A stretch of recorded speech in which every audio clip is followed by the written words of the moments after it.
Hello, I'm Anne Bartlett, a Blue Badge tour guide, and I'm in the Cotswolds on the second highest point in front of a famous historic monument. Where am I? Yes, I'm in front of Broadway Tower. Broadway Tower was built in the 18th century for the 6th Earl of Coventry as a fashionable ornamental folly on his extended Croom Court estate, which is about 15 miles away in the vale below. His old stately home is now in the care of the National Trust. Today this tower, which is privately owned, has become a small museum which is open to the public. As you climb to enjoy the stunning view from its rooftop, you pass through 3 rooms with exhibitions telling you about its fascinating history. In addition to its historical significance and panoramic views, Broadway Tower is also home to a country park, which features walking trails, picnic areas, and a resident herd of deer. In Victorian times, the tower became a country retreat for William Morris, one of the key figures in the arts and crafts movement, as well as his family and friends. On one occasion, Morris showed the editor of the American magazine Harper's around Broadway Village. He was so charmed with it that he recommended it to some of his illustrators and writers. For 5 summers, his artists, writers and their friends came, and they wrote and sketched the beautiful village. They were fascinated by its ancient history, the architecture, the picturesque setting, and the way of life. Their American readers loved it too, and they started visiting in large numbers to discover the village for themselves. Broadway's wide, tree-lined high street is renowned for its independent shops, fashion boutiques, art galleries, museums, cosy cafes, high-end restaurants, and traditional pubs, creating a vibrant and welcoming atmosphere. Not only is it a lovely place to visit, but it also has a long and important history. From the 10th century, the manor of Broadway was owned by the Benedictine Abbey of Pershore, about 12 miles away. The monks profited from the rents and tithes from the village and the sale of wool from the flocks of sheep that grazed on the hillside. This is Pershore Abbey Church, which is all that remains of the once magnificent abbey that was destroyed shortly after 1539 during the Protestant Reformation. Over time, the manor and lands became privately owned. It was in the late 1500s and early 1600s that travelling by horse-drawn coaches became popular, and the journeys could take several days. It was necessary to have places along the major routes where people could get refreshments or stay overnight. Broadway developed as a busy stop on the Worcester to London route. There were 33 public houses in the village, ready to look after passengers, repair damaged coaches, and change the horses prior to the steep climb up Fish Hill. Many of these coaching inns have been demolished or converted to private homes. However, there are still a few clues. Have you noticed the Lig and Arms Hotel's cobbled side entrance? This leads to a courtyard where the stables and coach houses would have been. The Lig and Arms Hotel was once a coaching inn called the White Hart. The Broadway Museum was also a coaching inn called the Angel, and you can see the arched entrance for the horses and the coaches. I do recommend that you visit the museum, as you'll get a great deal more information about the village. By the mid-1800s, the coaching era was coming to an end, as railways were spreading across the country. A railway linking Worcester to London went via Moreton in Marsh.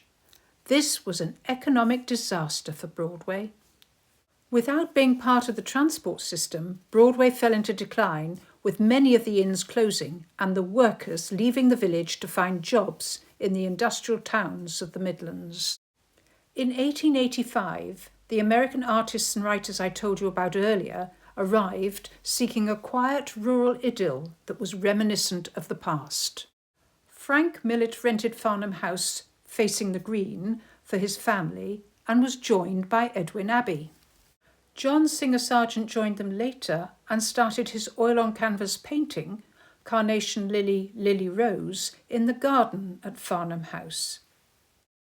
The following year, Frank Millet and his family, together with Edwin Abbey, had moved round the corner to Russell House, which was quite a bit larger than Farnham House. For Frank Millet, his wife and family, it became their permanent home for many years. If you watch my video on Stanway, you will have heard that J.M. Barrie, author of Peter Pan, brought his amateur cricket team of famous authors to play the Broadway team of artists. It was all fun and frivolity. They played for the sheer enjoyment of the game, not necessarily for impressive results. Frank Millet, the founder of the Broadway Artist Colony, sadly lost his life during the maiden voyage of the Titanic, sailing from Southampton to New York, and he was last seen giving up his life jacket to a woman passenger shortly before the ship sank. In 1932, Millet's son Jack donated money to St Egberga's Church for the construction of a lich gate in his father's memory. A very old building built in the 1320s, at the same time as Abbott's Grange, hidden behind this yew hedge facing the green, is Prior's Manse, on the corner of the Leamington Road, which was probably lived in by the estate manager to the Abbot of Pershaw. It had a large tithe barn alongside where harvested crops were stored, which has since been demolished. This clock commemorates Queen Victoria's Golden Jubilee and is known as the Dummy. It's an empty case. The timing mechanism is inside the building. Another museum to visit when in Broadway is the Gordon Russell Design Museum. Gordon came to the village with his family in 1904. He was aged 12. His father, Sidney Bolton Russell, had bought the Ligon Arms with the intention of turning it into a smart country hotel, which he did very successfully. Sidney Russell had furnished his hotel with antique furniture, which the American visitors admired and wanted to buy, and so began the family's antique restoration and repair workshop. Gordon had been to school in Chipping Campden and became inspired by the furniture of the arts and crafts movement. After the First World War, Gordon took over the furniture business, introducing machine tools into the factory to create affordable, well-designed furniture. The company received many awards, including royal warrants, and gained an international reputation. Gordon Russell was knighted in 1955. I do recommend a visit to the museum to learn about the growth of the furniture-making business and the impressive, incredible influence he and his colleagues had on design. In the early 1900s, a branch railway line was being built from Honeybourne to Cheltenham, with a station on the outskirts of Broadway. The village started to become busy with visitors, especially American visitors, and the Ligon Arms Hotel was the perfect place to stay. The new railway was particularly busy during and after the Second World War, and in the 1950s and 60s, the Wolverhampton to Penzance Express, otherwise known as the Cornishman, took holidaymakers to the West Country. However, with the decline in passenger numbers in the 1970s, British Rail gradually closed the stations and took away the track and a lot of the infrastructure. Immediately following the closure, the Gloucestershire-Warwickshire Railway Trust was formed to buy and rebuild the line for a heritage railway. Today we can enjoy steam train rides through the countryside from Cheltenham Racecourse via Winchcombe and Toddington to Broadway. I do hope that you have enjoyed this video about the village of Broadway and that I have inspired you to visit. If so, do give it the thumbs up. There are other videos about nearby Cotswold towns and villages, so do follow my channel and press the subscribe button. I'm Anne Bartlett, a qualified Blue Badge tour guide, and my website is www.touringexplore.com.